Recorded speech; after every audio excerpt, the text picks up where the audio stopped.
My name's Dakota Curry. I live in Kennedale, Texas, and I'm a mom of 3.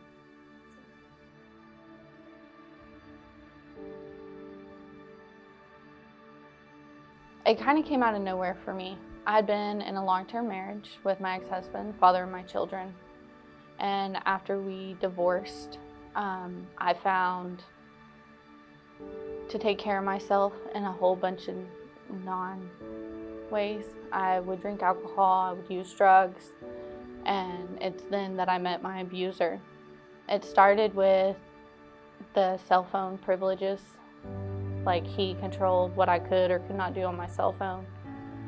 And then it slowly turned into tracking me, making sure I wasn't alone, deleting my family, and pulling me further and further away until the only person that I had to depend on was him. And when you get in that far, it's almost like, how do you leave? What do you do? Where do you go? Who can reach out? And it was then that one day he almost broke my hand driving in the car. I had just got to see my kids on a 2-hour supervised visit, and he broke my hand going down 820. And it was because when I left my kids at Chuck E. Cheese that day, they were crying because they wanted to go with me, but I didn't even have a house. I lived in a car with him and was selling drugs, and I just wanted to check on them to make sure they were okay. But I grabbed the phone without permission, and he broke my hand. And it was in that moment that even if I didn't love myself enough to get out, I loved my kids enough, and I needed help. And that's when I finally reached out to my parents, who then got in touch with the North Richland Police Department, and they came out to the hotel we were staying in, and that's where the first reports were taken. My kids were the driving factor. I might have not felt worthy of myself, but I knew they were worth it. I was terrified to reach out for help. I didn't want to reach out for help. The first person I actually called was my ex-husband, because, we actually had a pretty good marriage. We just fell out, and he said he couldn't help me and call my parents. And so my parents called, and when the police came, at that point it's like, where am I going to go? What am I going to do? Where am I going to stay? Me and my parents have never really they've been great parents, but we never had a great relationship. And, I'm not really the daughter that they wanted at that time. I was a drug addict living on the street and had left my children behind. They were disappointed in me, and the disappointment and the shame, I didn't even want to be around them. The members of this department helped me.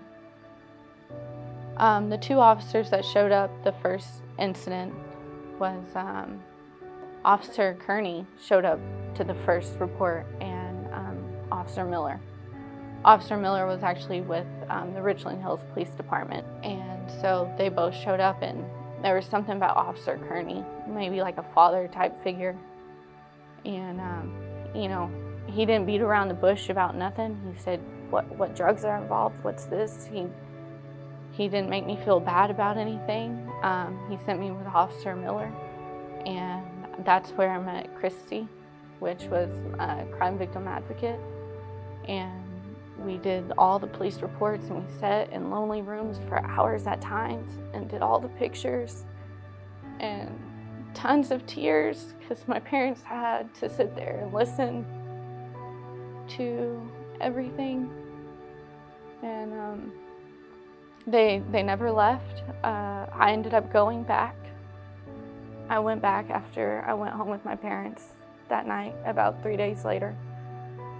They ended up filing a missing person report, and he tried to kill me, and I walked back in the doors to this department and just asked for Detective Gonzalez, because everybody was trying to reach out to me through Facebook.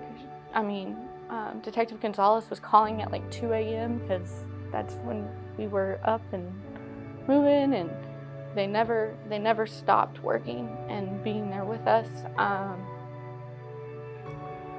They ended up catching my abuser about 2 weeks later, 3 weeks later after all of that. They kept in contact with my parents because I was not in contact with my parents. I went back off, and they gave my parents a little bit of peace of mind.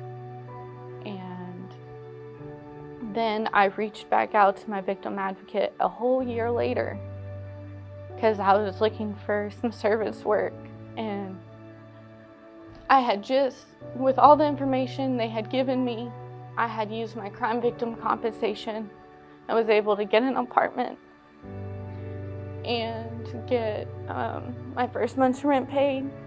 And I had just got settled, and I met up with Christy and the police department we were asked to go to Heroes and Helpers, and then we weren't able to attend, but they went ahead and threw us our own personal Christmas for me and my girls, for, cups or sheets, because it was the first time my girls had seen me in a home since I had been with my husband. I was always on the move.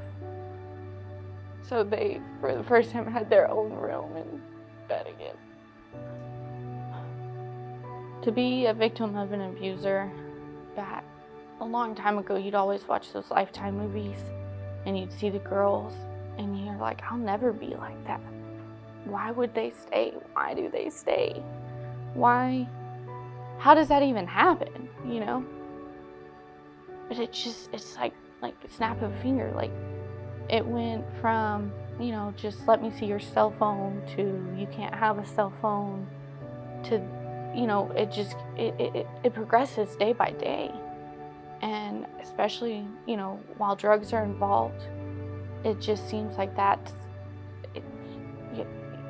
you just don't want to be, if you make a fuss about the things, it's going to be worse than it already is.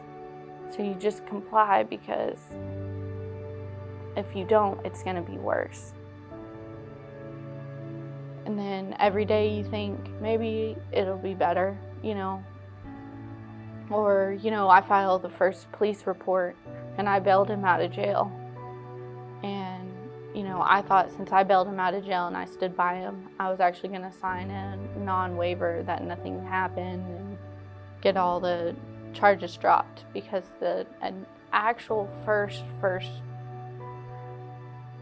thing happened in Arlington.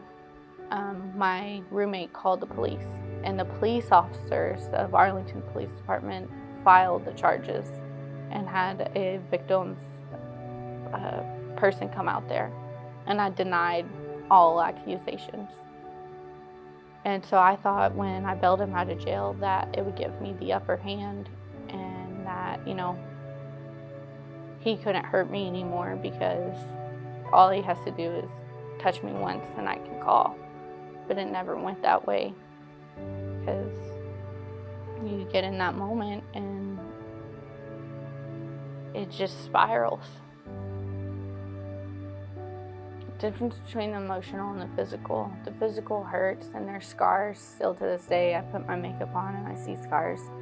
They don't hurt anymore. The emotional abuse was probably the worst for me. Not only the isolation, because I didn't have somebody to reach out and just talk to and tell me it'll be okay, but, the words. They say words don't hurt, but the words still, to this day, filter in my brain that, maybe he's right. And it's a battle every day trying to sort out what he said, because I know it's not true. But every single thing about who I am today makes me question, because of the things he said. It wasn't so much what he did. For me, the best thing that I learned was you can walk into police stations and say, I need a safe place. Because sometimes you could get away for 5 minutes or 10 minutes, go to the grocery store to get cigarettes, or go to Jack in the Box to get tacos. And that's one of the most helpful things, is knowing that the police stations, you can walk in and ask for help right then and there, and You don't have to wait for the police officers to show up for a call, and you don't have to scream, or you don't have to even call for help. All you gotta do is walk in that police station, and there will be people that help you and set you up and get you into the shelters, and they'll name all the places and the counselings, and the Women's Center provides trauma counseling, and you'll find out all the information, but all you gotta do is show up to the police